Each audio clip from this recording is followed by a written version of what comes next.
யாரா தெரியல.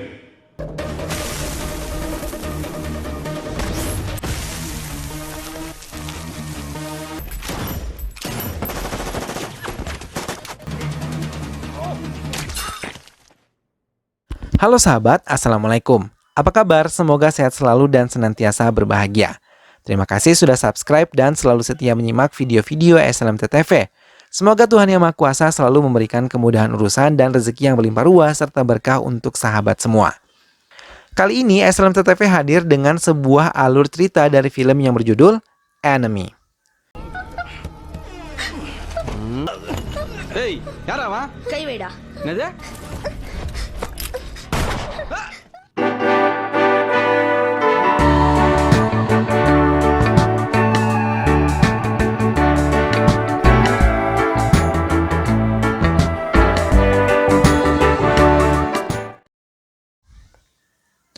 Tahun 1996 OOTY.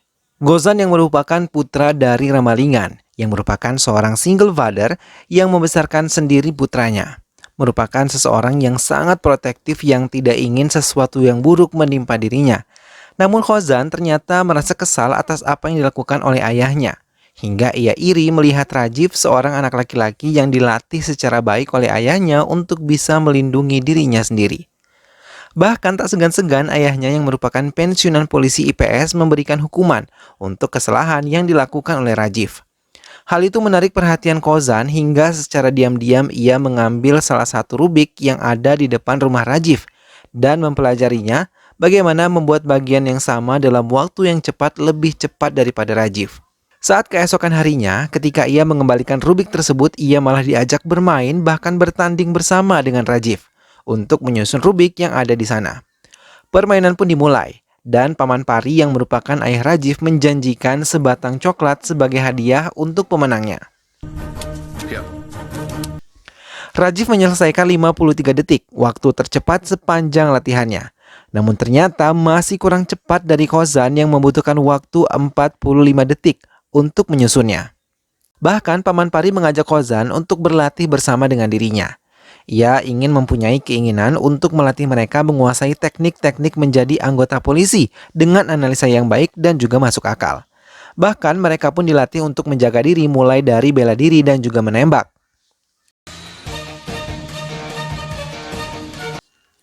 Khozan dan Rajiv bermain catur bersama, namun kali ini Rajiv memenangkan permainan ini.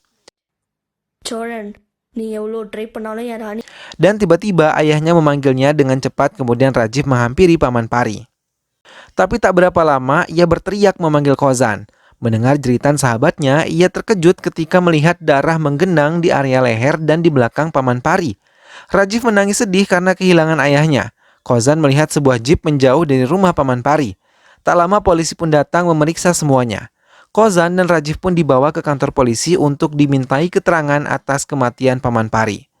Tak lama Ramalingan datang dan memberikan keterangan kepada polisi di sana kalau putranya tidak bersalah dan meminta izin kepada polisi tersebut untuk membawanya pergi dari kantor polisi itu.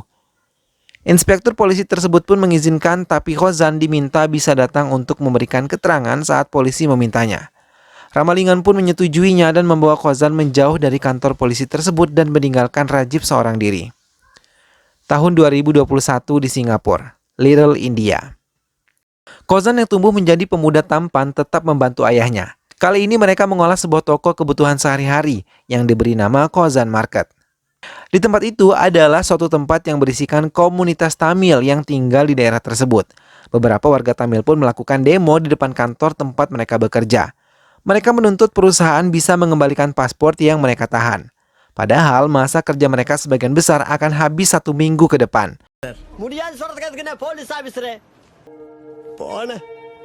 Maka tanpa diketahui ayahnya, Khozan bersama dengan Babu merencanakan sesuatu yang besar untuk bisa menolong warga sekitar.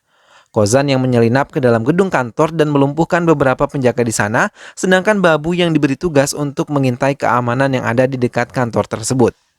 Khozan berhasil menyelinap masuk dan mengambil semua paspor warga Tamil yang ditahan perusahaan dan memberikannya kepada mereka.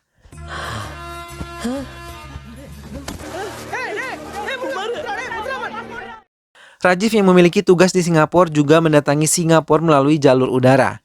Di bandara, ia bahkan sempat berbicara dengan wanita yang menurutnya menarik, bahkan ia memberanikan diri untuk mengajaknya makan malam berdua.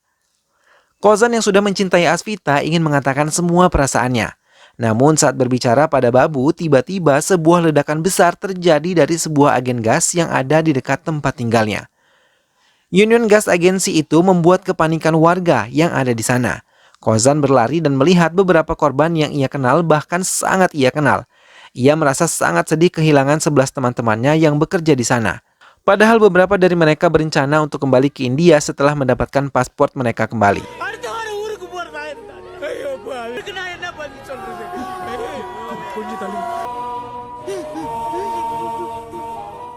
Ledakan itu pun menjadi berita hangat di televisi. Namun di sana menyebutkan pemilik perusahaan akan memberikan kompensasi sebesar 10.000 US dollar dan menurut Kozan angka itu tidak sebanding dengan biaya hidup mereka di sini. Kozan menghentikan kendaraannya di depan kejadian peledakan tadi. Ia merasa kesal karena mayat seekor anjing tidak dibawa oleh petugas. Namun seorang pedagang yang ada di dekatnya mengatakan kalau anjing tersebut baru saja mati karena 1 jam yang lalu ia dalam keadaan baik-baik saja. Kozan mendekati tubuh anjing yang mengeluarkan busa di mulutnya tersebut. Kemudian ia memeriksa semuanya hingga ia mengetahui kalau anjing tersebut memakan sesuatu yang terkena cairan asam, dan dari itu ia tahu peledakan ini dilakukan dengan sengaja, bukan ketidaksengajaan karena asam tersebut dicampurkan dengan cat lukis yang ada di dinding area agen gas tersebut. Babu mengatakan bahwa James yang melukis di area ini, maka dengan cepat ia langsung mencari James. Melihat Kozan, James ketakutan, tapi dengan cepat Kozan pun mengejarnya.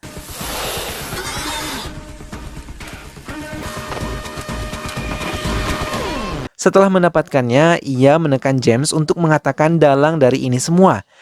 James mengatakan ia diminta seseorang untuk melakukan ini dengan imbalan 10.000 US dollar. Tapi ia sama sekali tidak mengetahui nama si penelpon, bahkan bayarannya pun diletakkan di kotak sampah. Kozan melaporkan kepada Aswari Morty yang merupakan inspektur di sini. Aswari Morty mengatakan kecurigaannya kepada Kozan dan mengatakan kalau besok Menteri Luar Negeri akan datang ke Singapura dan direncanakan akan mendatangi tempat peledakan itu. Arudanti Mohan pun baru saja tiba di bandara dan langsung mendapatkan penjagaan ketat dari Interpol yang bertugas. Semuanya memperketat penjagaan hingga pengawal menonaktifkan signal menteri agar tidak terlacak oleh para pejabat yang ingin kematiannya. Arudanti pun mendatangi perkumpulan Tamil dan mengucapkan bela sungkawanya kepada 11 orang yang telah menjadi korban di dalamnya. Sementara Rajiv telah menyadap alat bantu jantung menteri. Hingga saat menteri berbicara, ia merasa sesak napas dan keringat memenuhi area wajahnya.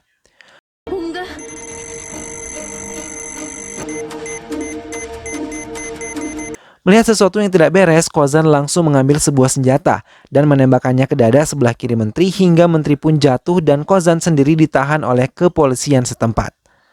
Kozan dibawa ke kantor polisi dan dimintai mengaku bahwa ia adalah anggota teroris. Tapi dengan tenang ia mengatakan bahwa ia bukan pelakunya, bahkan ia menembak menteri itu untuk menolongnya. Hal itu membuat komisaris menjadi marah dan menekannya terus dengan menggunakan arus listrik yang kuat. Tapi tak lama, dokter yang menangani menteri menelpon komisaris dan menjelaskan kalau menteri telah membaik dan menjelaskan kalau penembakan itu malah menolong menteri karena seseorang mencoba meretas alat pacu jantung yang terpasang di tubuh menteri setahun yang lalu.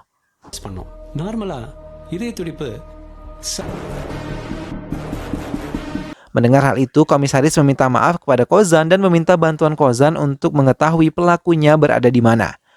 Kozan menjelaskan dengan analisa yang mudah diterima oleh para polisi yang ada di sana.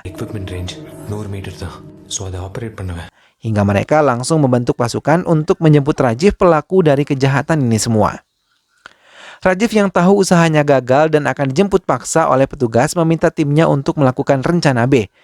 Tapi sebelum Rajiv meninggalkan tempat itu, ia mendapatkan informasi kalau Kozan yang telah menggagalkan aksinya.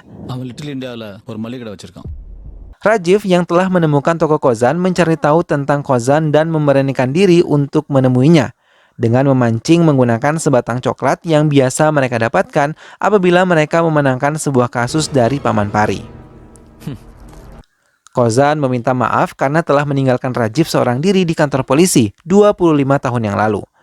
Pada kesempatan itu Rajiv menceritakan bahwa ia sendirilah yang telah menghabisi ayahnya, yang mengetahui kejahatannya membobol ATM karena menemukan uang hasil curiannya di lemari mereka. Ayahnya menjadi sangat marah, bukannya bangga. Pari mencoba menjelaskan kalau yang dilakukan oleh Rajib adalah kriminal dan merupakan suatu kejahatan. Bahkan Pari berniat untuk melaporkan putranya sendiri ke kantor polisi, namun Rajib menolaknya dan terus memohon untuk tidak melakukan itu hingga ia tidak mengendalikan emosinya. Ia menarik belati yang terpasang di dinding dan langsung menikam ayahnya hingga ayahnya tewas. Kemudian ia menghilangkan semua barang bukti dan membuat drama seolah-olah pelakunya berasal dari luar.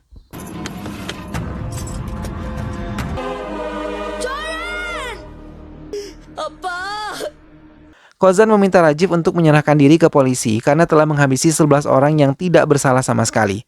Tapi bukannya merasa bersalah, ia malah menantang Kozan dan mengatakan ia akan menghancurkan semua orang yang Kozan sayangi sebelum ia meninggalkan Singapura dan ia akan menghabisi mereka semua.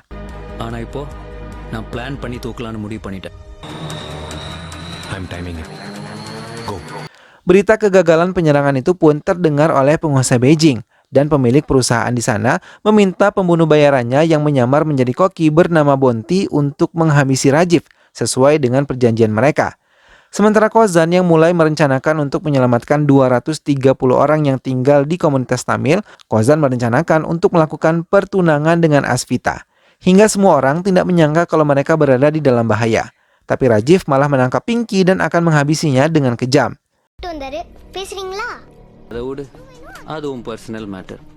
Mendengar hal itu, Kozan menelanjangi semua kebenaran yang ditutupi dari perusahaan Beijing yang menyewanya. Ia mengatakan tentang Anissa yang tengah hamil adalah istri dari Rajib yang dibuat seolah-olah mereka tidak mengenal. Kozan yang sebelumnya pernah menemui Anissa di kamar hotel mulai mengetahui masa lalu Anissa dan Rajib yang terbiasa berbuat kejahatan, hingga mereka memutuskan misi dari penguasa Beijing adalah misi terakhir mereka. Rajib yang mengetahui Anissa bersama dengan Kozan membatalkan niatnya untuk menghabisi Pinky, membuat mereka pun melakukan penukaran Pinky dengan Anissa. Kozan meminta Rajib menyerahkan diri pada polisi dan ia akan menjamin keselamatan Anissa sampai ke India. Rajib pun menyetujuinya dan berjanji pada Anissa mereka tidak akan lagi berbuat kejahatan. Bonti yang mengikuti pergerakan Rajib merasa kecewa karena Rajib menyerahkan diri ke kantor polisi. Bonti pun melaporkan kepada atasannya. Anissa yang telah mendapatkan tiket penerbangan langsung diantar ke bandara oleh Kozan. Namun ia tidak menyangka bahwa dirinya akan tewas di tangan Bonti saat ia berada di toilet. Rajib yang telah menjalani kehidupan barunya di penjara Changi terkejut bercampur marah ketika melihat berita kematian Anissa. Ia mengira kalau Kozan tidak menepati janjinya. Ia pun memakan beberapa udang yang ada di meja untuk membuat alerginya kambuh. Pihak penjara pun membawa Rajib ke rumah sakit. Namun di tengah jalan, ia memberontak dan menghabisi semua penjaga. Kemudian ia menuju sebuah rumah sakit dan langsung menghubungi pembunuh bayarannya untuk menghabisi Kozan. Di tengah perjalanan, Babu memberitahu Kozan kalau Anissa telah tewas di bandara. Saat mereka tengah membicarakan kematian Anissa, tiba-tiba mereka diserang oleh dua pengendara motor. Kozan mencoba menelpon Ganesha dan meminta membawa ayahnya ke bandara. Ganesha pun menurutinya dan Kozan juga berhasil mengatasi pembunuh bayaran tersebut. Ganesha yang menjemput Ramalingan melihat 8 orang bertopeng dan bersenjata api mendekati toko mereka. Kozan meminta Ganesha menumpahkan cat glow on the dark. Ganesha pun menurutinya. Setelah menuangnya, ia meninggalkan toko tersebut dengan menggunakan pintu belakang dan segera menuju bandara. Namun, 8 orang bertopeng yang merupakan suruhan dari Rajib melaporkan kalau Ramalingam sudah tidak ada di toko tersebut. Kemudian Rajib meminta mereka untuk menculik anak-anak di perkampungan tersebut. Mereka pun menurutinya dan membawa mereka semua menjauh dari tempat tinggal mereka. Rajib langsung mengancam semua orang tua yang kehilangan anak perempuan mereka. Ia juga mengatakan kalau semua ini karena Kozan yang telah menghabisi istrinya dengan sangat kejam. Dan Ramalingan malah meninggalkan tempat ini untuk kepentingannya sendiri. Kozan mencoba mencari tahu penyebab kematian Anissa hingga ia menemukan bukti kalau Anissa tewas di tangan Bonti, seorang pembunuh bayaran yang diutus dari Beijing untuk menghancurkan Kozan dengan bayaran 8 juta Beijing. Karena perjanjian mereka, bila Rajib gagal menjalankan misi, maka ia akan dihabisi. Semua penduduk di tempat tinggal Kozan memutuskan untuk meminta Ramalingam kembali. Geta yang merupakan istri Ganesha pun menceritakan apa yang terjadi di tempat tinggal mereka. Hingga Ganesha akhirnya memutuskan untuk memutar balik dengan cara menipu Ramalingam. Kozan yang terus menghubungi Ganesh merasa sesuatu yang salah ketika Ganesha tidak mengaktifkan handphonenya. Sesampainya di tempat tinggalnya, Rajiv memberikan sebuah senjata dan meminta orang-orang di sana untuk menghabisi Ramalingam. Namun tak satupun dari mereka berani melakukannya karena selama 25 tahun mereka bersama dan sudah sama-sama menganggap satu sama lain adalah keluarga.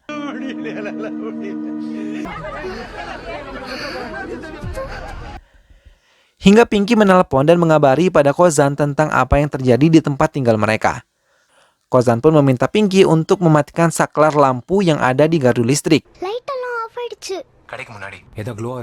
dan memintanya mengikuti cairan hijau yang membentuk gambar ban. Pinky pun melaporkan kalau jejak ban tersebut menuju ke Serangon Road. Kozan telah mendapati tempat para penculik itu menahan semua anak perempuan. Menggunakan senjata api, ia menghabisi semua penculik dan membawa anak-anak tersebut keluar dari ruangan itu.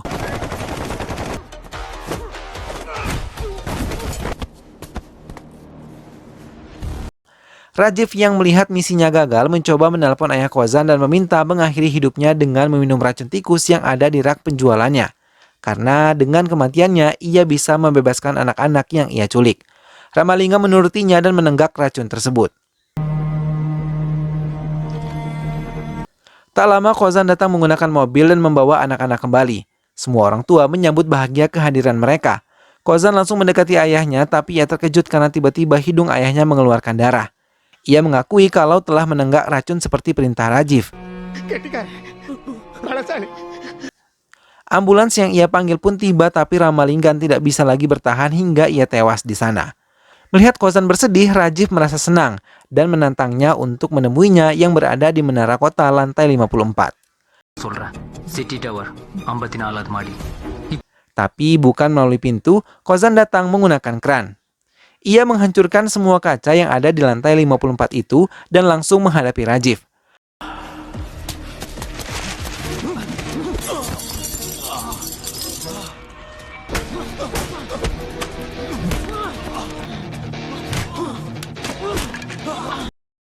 Mereka saling melukai dan saling menyerang hingga satu kesempatan Rajiv terpental dan Kozan masih bisa memegang kaki Kozan.